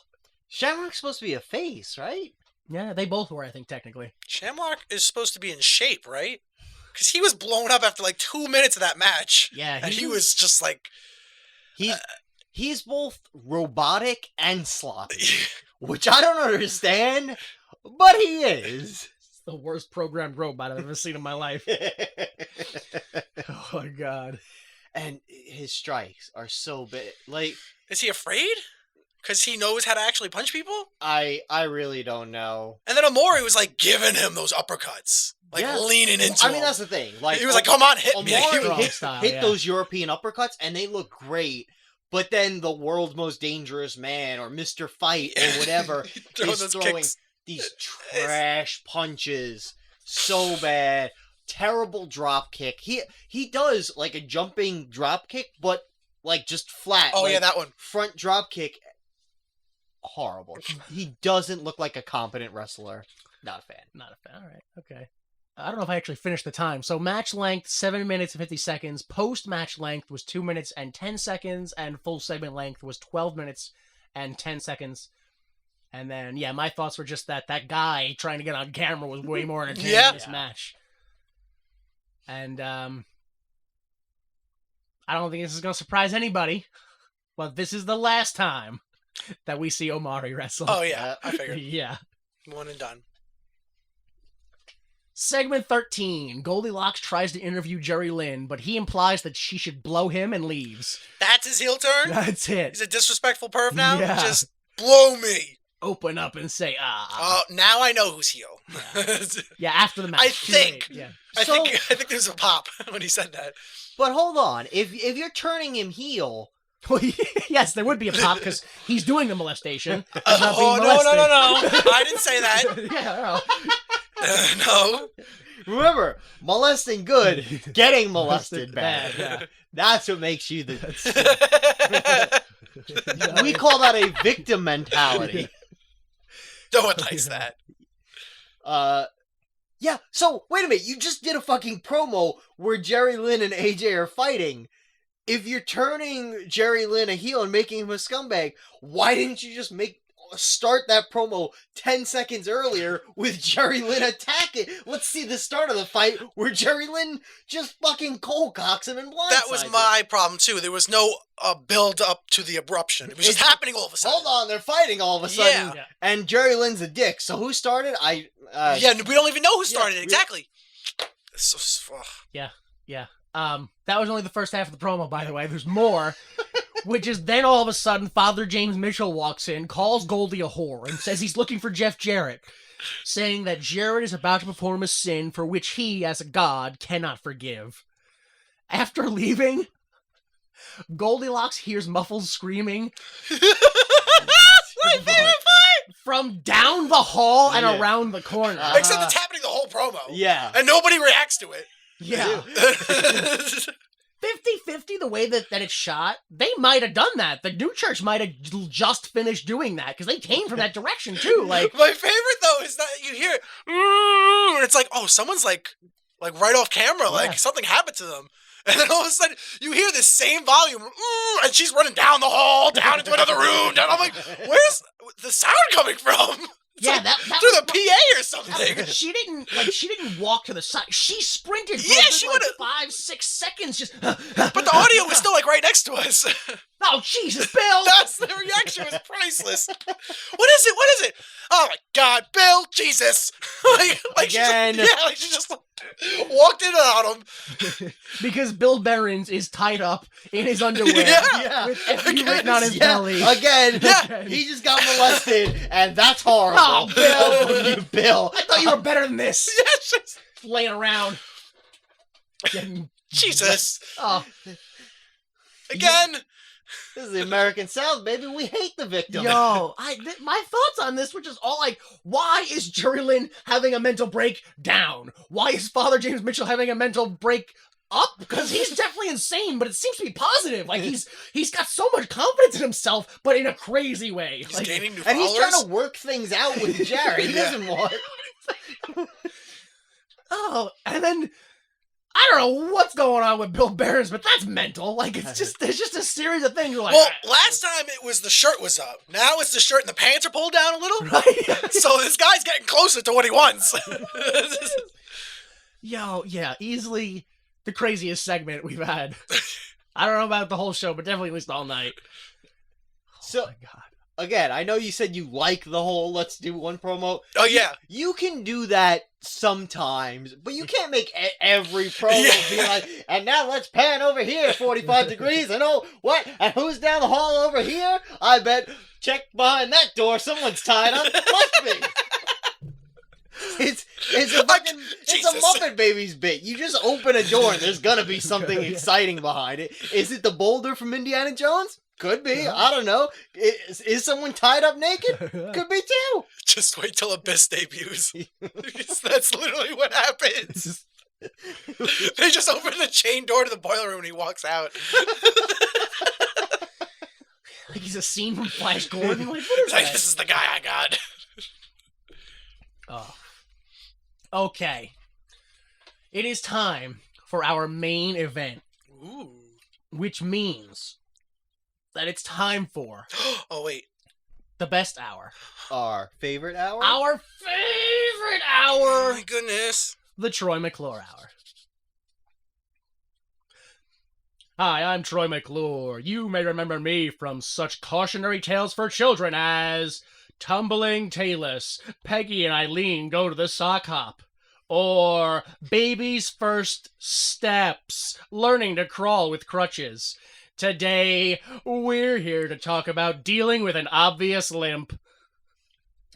All right, so first we have Low Key. We've already talked about him a little bit, so I'm going to give him the Jeff Jarrett treatment and say that his first match, according to the internet, was on September 25th, 1998 for Jersey All Pro Wrestling against the Nation of Immigration, Oh, no. which was Homicide and Kane D.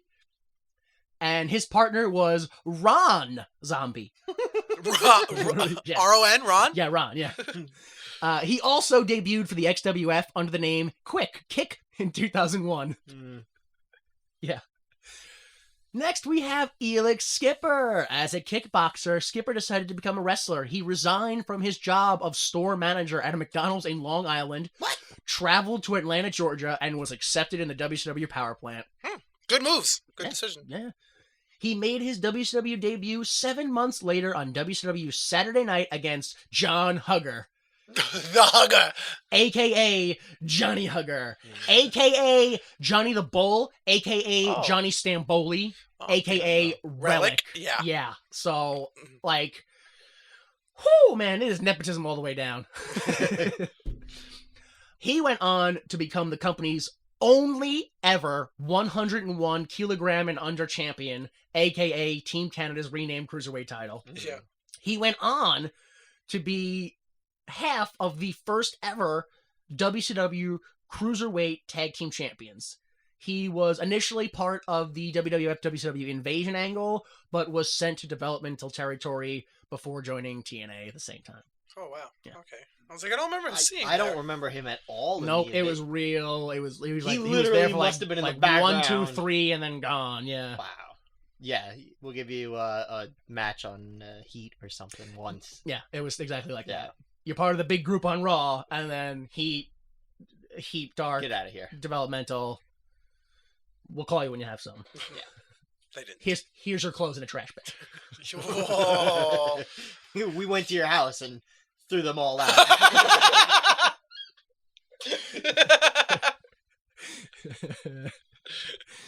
All right, next is Kid Romeo. I mean, maybe it's offensive to just stereotype him by looking at him like this, but very obviously, formerly a male stripper. Whoops. He trained under Paul Orndorff at the WCW power plant in 1999. He made his TV debut in 2000 against The Wall, aka Malice. Oh. Nepotism all the way Yeah. down. His only company highlight is being one half of the first ever WCW Cruiserweight Tag Team Champions with Elix Skipper.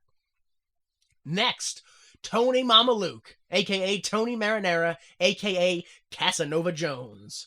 I don't think that you've heard of Casanova Jones. I just think that's a cool name, and I wanted to say that. Casanova Jones. So, Tony Mamaluke was trained by Dean Malenko, believe it or not. He did a bad job. In Look, I trained him. I didn't say he retained it.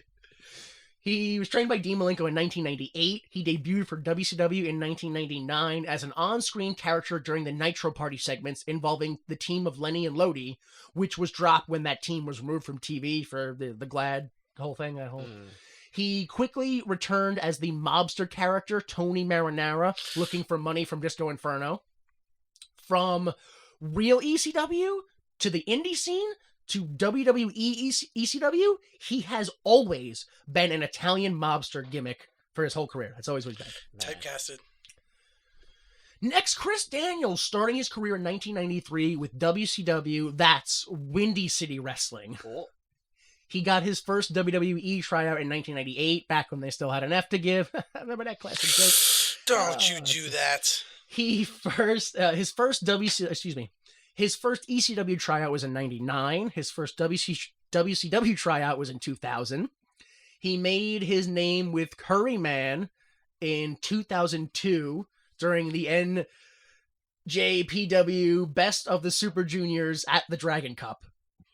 That one segment is when he got famous, apparently. At this point in 2002, his career highlight is winning the NWA Florida Heavyweight title for one day. Finally, most importantly in this match, maybe except for Chris Daniel, he's pretty important. Oh, but yeah. Jerry Lynn, 15 years in the business at this point. His first WWF tryout was in 1989 against the Twin Towers, Akeem and Big Boss Man, with his partner Ray Brown, a.k.a. no one. Waiting for that. I wanted to know. He had another WWE tryout in 1995 against the Heavenly Bodies, Jimmy Del Rey and Tom Pritchard, with his partner Lenny Carlson, aka Lenny Lane, aka Lenny from the Rainbow Express, aka it's nepotism all the way down. Yes. Also, he debuted in WCW as Mr. JL in 1995 against Sabu. I kind of derail here, which I believe is the infamous story of about how Sabu only got paid $500 for every appearance in WCW during a time when guys were making $10,000 to not show up. Yeah. Because he made the mistake of being like, I don't know, $500, and they were like, gotcha, that much forever. He thought it was like I'll do 500 this first time. They were like, solid, we put it in stone. Also, our company's still old, we still use stone. Yeah. Segment 14. Low-Key versus Elix Skipper versus Kid Romeo versus Tony Mamaluke versus the Fallen Angel, Chris Daniels versus Jerry Lynn for the X Division rankings.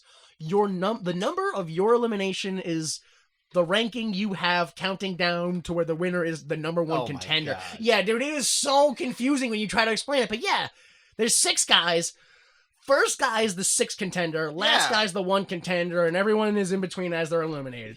That's how you explain it. Shouldn't this been like on the first show? Right? To rank the X Division? You would think.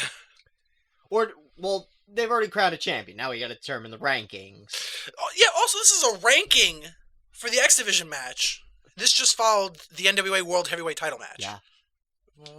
And we've already seen the NWA X Division or the X Division champion / tag champion wrestle in the opener.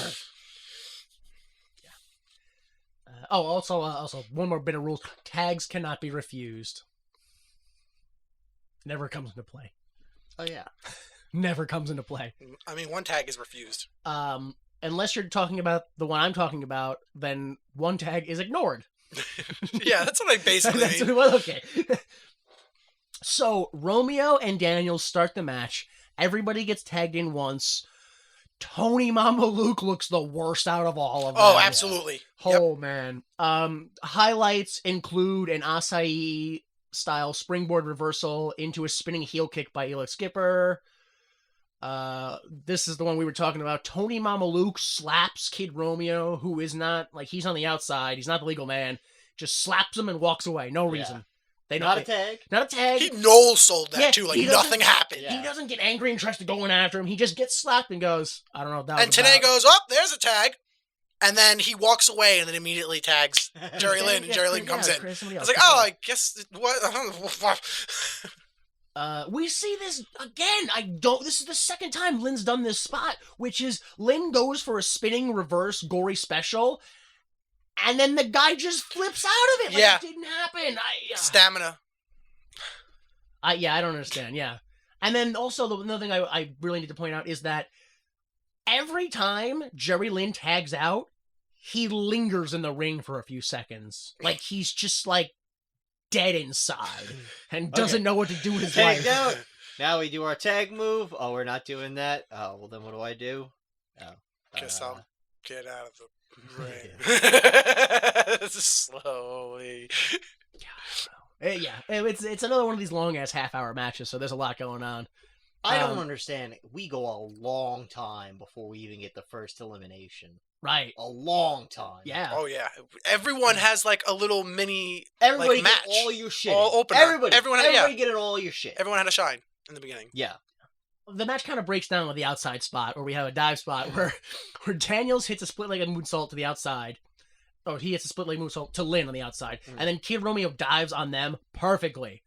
But somehow slips right between both of them and just plants on the ground. Yeah. It's he hit you perfectly. What happened? They both turned. Then Tony Mamaluke gets up and dives at all 3 of them and somehow misses everyone and only lands on Romeo. Yeah. And then, for no reason at all, Low-Key and Skipper, who are fighting in the ring, just stop fighting and jump over the top rope at all 4 men. And then after they land on all 4 men, they stand up and start fighting each other outside again. I was like, that was the lamest one of those I've ever seen in my life. I love when the first dive happened and the second guy after the first dive starts climbing up. I think it was Don Wester Tenay said it right before me. He was like, oh, here we go. Yeah, we all know what's happening here. Here's the thing. Everyone, one by one. All right, so here it is. Here's the eliminations. Tony Mamaluke pulls Jerry Lynn's leg while he's on the top rope, and he crotches himself, and Lynn is counted out. It's the worst. I didn't even realize it happened until they said it on commentary. It's because it was the weirdest thing where what happened was he was the legal man. And then he got crotched and pushed outside of the ring. And then somebody else came in, and the ref was like, yeah, but I'm still going to count that. And so I didn't know if he got counted out as a legal man, if he got, like, you know, that, like, secondary count out where the guy has to be on the apron or the outside. Yeah. I don't know what it was, but he got counted out somehow. Yeah. He's the number 6 contender now. He Least was, ranked. he was leaving, and people in the front row were like, hey, go back, where are you going? They thought he was just, like, being They a didn't heel get and it. leaving, yeah. Yeah, they didn't get it. They didn't announce anything. There was no bell. No bell, no announcement. No. I didn't understand it. No. All of a sudden, Jerry Lynn was leaving, and yeah, same thing. Oh, well, he just got counted out. Wait, what? Awful, yeah. And now this is the guy who you just started a feud against your X Division champion. Yeah. Oh my god. Yeah. And your crowd is borderline confused about Yeah. whether or not if he was screwed or gave up or if he sucks or like Yeah. we don't know. Yeah. And like now we're supposed to not like him, aren't we? Didn't he just make a heel turn? Yeah, he's supposed to be a bad I presume, yeah, he's supposed to be a bad guy. It's Unless, all again, so baffling. Unless once again next week they're going to go, "You know what? Looking back, yeah, AJ is a glory hog. He's a big old jerk and we hate him." Like, no, but that's not the show you've been showing us. So next, play of the day by Elix Skipper to Mama Luke, and he's out. So now Tony Mama Luke is the number 5 contender. Elix Skipper slips out of the ring on an Irish whip, presumably due to exhaustion. I freaked out. I thought he Yeah. died. Yeah, I I don't. was like, he had a heart attack? Well, he smashes the back of his neck on the corner of the ring, like he slips Oh, through yeah. and boom. It's his, Yeah, he like neck bump rolled out. Yeah. Yeah, like I said, presumably to exhaustion because I don't know why it happened. Yeah, I'm not It was sure. a weird spot. Like I don't know what it Loki- was about. It could have been real. That could have been a real thing. They were like, "Fuck it, you gotta go." Like, Yeah. Loki hit a few headbutts before that. I don't know if he hit him, one of them. maybe they were too 'Cause it legit. is Loki. I don't know. Yeah, Yeah, So maybe maybe one of them hit him. He was a little Alright. loopy. He threw him and he just. All right. Well, Last Rights by Christopher Daniels takes out Skipper, so Skipper is number 4 ranking. Top Rope Air Raid Crash by Kid Romeo leads to a 3 for Daniels. My goodness. But it wasn't a 3, Yeah, but his foot was on the ropes. apparently. So Yeah, it didn't I count. was like, that should have ended the whole goddamn match, Yeah, that fucking so no, spot. Daniels is still in, doesn't matter. Low Key locks in the Dragon Clutch, and Kid Romeo is gone. He's number 3. Daniels goes for the Last Rights, but Low Key reverses it, hits the Fisherman Buster, aka the Key Crusher, and that's the win, because that means Daniels is number 2. Low Key's number 1, that's the winner. So that means he faces AJ Styles next week. Post-match, the Flying Elvises attack Low Key and Daniels. Siaki says to the commentary, they are the X Division, even if we have to take it. And he even says, oh, they're taking a page out of Jarrett's book, just taking what they don't get. I'm like, yeah, they're writing the same storyline for someone else. The other match participants come out and make the save. Match length, 21 minutes and 45 seconds. Post-match length, 1 minute and 50 seconds. Full segment length, 26 minutes and 32 seconds. So long. Yeah, Oh, dude. yeah. And I- again, they go so long before even one elimination. That's Cut most of that crap Yeah. out of there. that's what the length was. Yeah. And they already had 2 matches like this before. Like, they started the show off with a Battle Royal, so it was a 30-minute match to end the show. And then after that, it was another 30-minute match for the X Division title on show 2. And so, like, that's what they've been doing. They Yeah. give us an hour of wrestling where it's like, this is kind of cool. It's pretty good. And then a half hour of like, yo, this is just one solid match that I didn't need. Why are you doing this? Yeah. So, I guess next week we're going to see Low Key versus Styles if the Flying Elvises allow it to happen. Because if I were them and I thought I deserved that match, I just wouldn't let it fucking happen. Yeah. Like I would wait in the back until the bell rang, and I just run out and kick them all down. Like, what? Okay, now have a match. You know, I don't know. Maybe No, I get that. and then get ready. Here it is. Who's getting launched out into the sun? This is the last time that we see Please, Tony Mama Luke. Kid Romeo Oh, yeah, that is. Yeah, I don't remember him being around. wrestle. Oh, I have a modifier here. This year. Ow. Oh, So apparently we're gonna see him come back in 2003 at some point. and what is he? He was ranked number 3 now? The number 3. He's Yep. number 3. We'll The never see him number again. 3 X Division For a is won't be seen year. again for a year. Oh my god. Segment 15, commentary wraps up the show.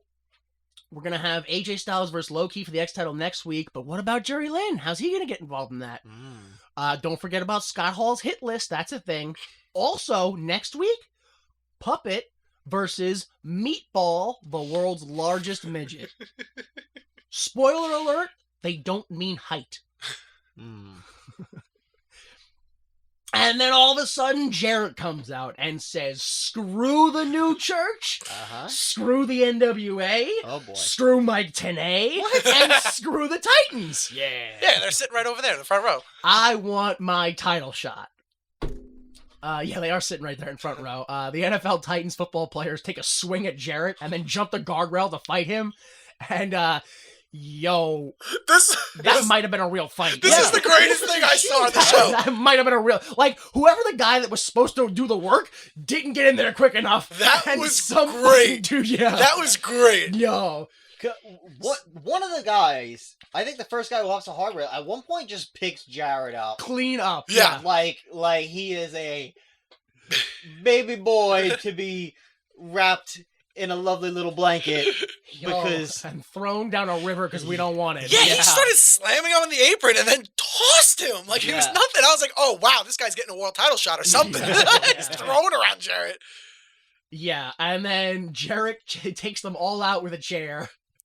Which at this point, I go, oh yeah, Jarrett, swing for the goddamn fences after that. Yeah, do whatever you want. I was dying. I watched it twice, and both times I had the same, like, joyous reaction. I legit thought he was getting jumped. Yeah. Because he had it so good. And then he was like, yo, guys, come over. He jumped over. They saw all three of them throwing fists, and I was like, oh my god, he's getting jumped. He's done. The way he was like, come over, it seemed like, oh, they're not supposed to be there. Yeah. Yo, and the way the Titans, like, really just lit with their big fucking football player meat fist. Oh my and just that was my favorite part. Fucking Tiny Jeff Jarrett got engulfed by all three of them. I'm like, oh my god, these are very large men. And Jarrett is a child. And then the new church makes the save. It's like, yo, Kinda. break up that shoe. No, did you see Malice when he ran in? Oh no. No, Was he ready? He took out, there was the two white guys and the black guy. He took out the black guy from behind. Yeah. He had no idea what was going on. He just immediately pushed him from behind. He went down so fast. And then beeline for Jarrett. It was like, we're brawling over here, Jarrett, quick, run! And then he went over the guardrails and ran all the way to the back. Yeah. But look, watch that again. He fucking takes him out. Yeah, because they run out there with a purpose almost. They're like, we have to save them. Yes, we have to stop this shoot. I wasn't sure, like, if that was before these 6'8" men beat poor Jeff Jarrett. I didn't know if that was like protect the boys, protect the business, because football's making wrestlers look weak, or I wasn't sure what was happening. Yeah, this was break up the shoot fight and then fight out of here. Yeah, right. Yeah, because they're actually very large men, so let's get out of here. Yeah. When it happens, you know, it's like they stop the football players, grab Jarrett, and quickly fight away. Yes. And I just imagine James Mitchell is there going, it's fucking work, you big idiots, to the football players. Like, we're fighting away now. Go back to your fucking seats. I know. I'd agree with that too, because when Jarrett grabs the chair, he hits the football players, and the football players kind of react like, "Oh fuck, that hurt." He hit him hard. And then he nails like Slash. Yeah. And he goes to nail like anybody else, but Malice is just like, no, let's fucking go. Yeah. We gotta go. Pushes the chair, grabs him, and then like it's like when the big guy's grabbing the little guy, pull away. And I love it because that happens immediately, and they go over the guardrail, they fight in the crowd, and Tempest is like, I'm pretty sure I was supposed to get hit by a chair. How do I sell now? It was just confused about what happened because he's fine. He didn't get hit by a chair. He's totally fine. Yeah. And they're fighting the crowd, and he's like, oh, that over there. Oh, man. Oh, like, if I wasn't so concerned about it, I guess Slash? I don't know. Oh, man. So, yeah, wrap-up length was 1 minute. The Jarrett length was 1 minute. So, full segment was 2 minutes. Yeah, I don't know if you actually noticed this.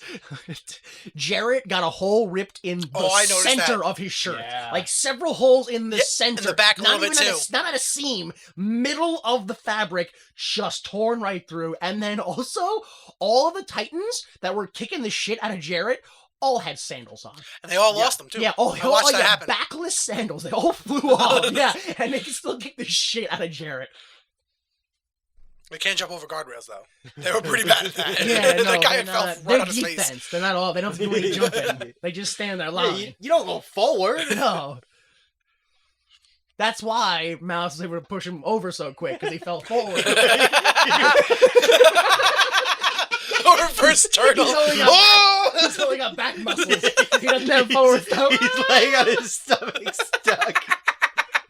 It's just a manatee flopping his thing. Yelling for his coach. Help! Oh, coach, I'm falling. You didn't teach me this one. All right. Okay. Bell to bell to bell to bell to bell to bell to bell. 52 minutes and 21 seconds of wrestling on this hour and 52-minute show. Which, that's pretty consistent. It's always an hour of non-wrestling, and then whatever the remaining time is always solid wrestling. Yeah. My thoughts are, I guess it's good that they didn't rely as much on Shamrock and AJ as they did the last few shows, but they just switched it, because now they're relying on Lynn and Malice, or I guess more like James Mitchell, really. Yeah, what? Mitchell had 3-4 segments? Something like that, yeah. Right? Yo, but you have so many other wrestlers. Give them some air. That's what I'm saying. One with AJ or Jerry Lynn to explain something. Yeah. Why does James Mitchell have 4 different segments he's in? I watched this and I got through the first hour and I was like, man, this is solid stuff. Yes. Mhm. I am Yes. really enjoying this. And Yes. then the second hour starts and like not only is it bad, but it makes the stuff in the first half even worse. That's So what I'm like, happens. why did you show me that stuff first?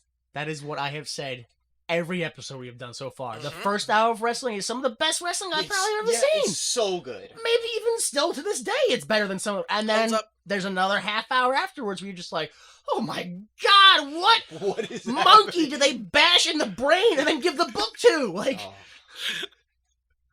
yeah, I guess why would you make this? I want to say it was to establish the heels of the company, but everybody's a heel now. Like, they're all heels. Yeah. Like, I don't know who's a face anymore. And like Jarrett's a heel fighting with the New Church who were Who's heels, heels. and Brian Christopher is a heel, even though he was a face when he fought K Yeah. Crush, but now they're both heels. And then the Dups are, I guess, faces, but they're, and the Flying Elvises, are Right. they faces? I don't know. They might both know. be faces, but also the Flying Elvises kind of got booed, so maybe they're heels. And It's the weirdest. It's every face is garbage, and every heel has a legitimate gripe that even the people should be concerned with, and that's never the case. Well, they're like bringing in people now to play faces. They have Hermes Sadler's, whatever his name was. Again, You get us a Again. big face. why is that? Yeah, why is that a draw? Why is that They a get delta? what are they? Now they have the Titans. I guess I Jarrett's know. gonna do something with that. I guess that's 2 So I'm weeks just in like, a you just row. keep getting celebrities as faces and making everyone heel. Yeah, I honestly don't know what they're gonna do like next show. They've set up a lot of stuff, but I don't know I don't know when they're gonna pull the trigger on any of this stuff, because they keep setting stuff up, but they don't build any of it enough in a way for me to be like, okay, No, you just did a promo. Like, oh yeah, Monty Brown, you want a match with me? All right, if you can get it, sure, why not? Oh, okay, you don't really seem too hype about that. Should I be? They did nothing with the X Division the whole show except the main event, Mm. and did a lot with AJ and Jerry Lynn, and then established Jerry Lynn's at the very bottom, so he's gonna get a title shot last, even though they have the most story so far. So I'm Yeah. like, you should be setting up something else in the background then, so we like- can focus on that while that's happening on long term. Or even like, okay, fine, make Jerry Lynn rank last, but then he gets in the way every time that Styles has a match against one of the other guys, so that he like forces himself up the rankings by screwing all the other competitors. Yeah. Whatever it is, it feels like so much wasted potential. Especially for someone like AJ, they're giving him everything, and yet I feel like he has nothing. Yeah. He's a really good in-ring worker, and I love his matches. But like, what does he do? He must be trash on the mic right now. Yeah, he must be awful on the mic for them not to give him like even a little bit of mic time. 2 belts, no mics. No mic. Don't eat like JB. When he gets in the ring, you run out of the ring with the mic. You hold on to that. Don't for even dear life. let the residual audio pick up. None from him. All right, so let's see if we can try to guess any part of the card. I don't know if you had any matches on your like we're definitely getting Styles versus Low-Ki for the X title. Yeah. Puppet versus Meatball, and then I'm pretty sure we're getting Brian Lawler versus Scott Hall Okay. because the Scott Hall hit list. Oh, okay. And then so like what else is there? I want Monty Brown back. Right, we should technically be getting it because enough time has passed where it's time for that match. If he got it established, if Bill Barron's okayed it, it's time to have that match. We didn't establish another match for Ken Shamrock. Maybe that's who's doing things to Bill Bearings. Monty Brown? He just showed up. I don't know. Jesus, Bill! Pervert. Yeah, so maybe Ken Shamrock versus Monty Brown. You guys All have right. Yeah. I can see anything else? Any other Shamrock matches? versus Monty Brown. Would they do Jarrett versus Malice? It doesn't make any sense. Right. But we just ended the show with the New Church and Jarrett fighting. Yeah. So presumably that's gonna go somewhere. Right, because they both have the same goal, and they obviously can't both achieve the same goal. Yeah. So I imagine we leave the tag division alone next week, or we leave the tag championships alone next week and focus on the X division. I guess, or we have to address it because it seemed like that team isn't together anymore. Yeah, I would assume we would do something with AMW, maybe hopefully explain that. Are they alive? Yeah. And then I'm hoping the Alicia thing gets resolved some way, or at least explained, or whatever that woman's name is who's taking money from people. It'll Yeah. never be explained. Dropped. I don't know. Yeah, and then like something with Miss TNA because that's dying. Who? That's Who? dying so fast. Yeah, exactly. They have to establish something for that. Otherwise, it was pointless. They did. She's Miss TNA. Yeah, but Established. now what? Oh, Like, give me a crown. Pay me money to do nothing. Like, now what we're the watching fuck? this other girl. She's, stripping for Jeremy Vorash. Yeah, and then That's I'm what we're sure... into. You don't watch the same porn every night. I mean, I do. We're not going to put the same woman out because there you every don't night. finish it. You get to whatever. Anyway, yeah, 100%. Like, it is a full on. I can't even confidently It's- guess what the next It's show's such a gonna be like. mess, and like I can't even tell the direction the company's trying to go because I feel like the storylines that are there, like crystal clear as day. Oh my god, there's so much potential. Yeah. They just leave them on the table, and It's because a lot of those guys aren't under contracts. They don't know who to trust, what they should invest in. yeah. They have the top guys, and that's it. Everyone else is just on a handshake. Yeah.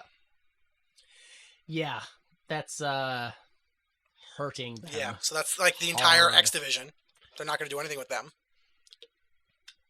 Yeah, that's not good. That's not good. Hope the next show's better. But this actually does kind of feel like it's maybe, I know you haven't been here, but it's Pro Scout, maybe it's maybe the worst show overall so far. Probably, and that's a shame because I feel like their best match was on the show. Yeah, but everything else was just like. But maybe you forget about it immediately Yeah. because Yeah. it started. Yeah. Like Delta was saying, maybe if they ordered it better, it would have been a little better. It Oh, yeah. really, I think, would make a huge Yeah. difference. Mhm. You flip the order around because then you can at least make like the whole Jerry Lynn AJ story. You can set it up throughout the show. Yeah, that was And the storyline really- of the show, I feel Yeah. like. Make it make sense, Or don't. or don't, And or somehow, don't. and somehow still survive for 20 Yeah. years. Or don't and still survive the TNA story. Fucking the America story. Oh, yeah. You could take care of your people, or don't. You'll still just keep going. I mean, it worked for everybody else. Who might argue with it? Like, what are you complaining about? Yeah, so I mean, as far as we're concerned, it's definitely gonna be Styles versus Low-Ki, Puppet versus Meatball, Lawler versus Hall, and Shamrock versus Monty Brown. Everything else is a guess. Like, I couldn't even tell you like maybe we're gonna get an AJ Styles promo, maybe. No. But also, yeah, definitely fucking not. Like, like I got no clue what's going on. We're definitely going to get some TNA. Yeah, but also we aren't. Oh, yeah. 'Cause they That aren't was gonna that whole show- promo, wasn't No, it? yeah, like you didn't even see side boob in that shit. Like it was nothing. I think you probably see more just from like what like Goldie wears during promos than you saw during that striptease segment. Like, Did she do that promo wrong? She just came out and was like, this is TNA, and I came here to see ass. And I was like, what? that like that was probably just one of those weird hang-ups that you have to deal with sometimes in wrestling, where it's like, yeah, you want me to go out there and show my boobs? That's no problem. I'll call myself a slut. Yeah, no, that's no problem. And I'll grind on Jeremy Borash. Yeah. Oh, no, I won't say the word tits. That's too graphic. You're like, okay. Like, I don't know where to start arguing with that, so I just agree to it. Sure. And then the promo happens, you're like, oh, I should have argued that. Yeah. I didn't know it was going to be that bad. All right, so that's it. The show gets, I don't know, what, 2 stars? Maybe not. We don't really do a star ranking here, but sometimes we do. 1 star. 1 star? He says 1 1 star. star. I'll do a star and a half. A star and a half, and what did I say? Doesn't matter.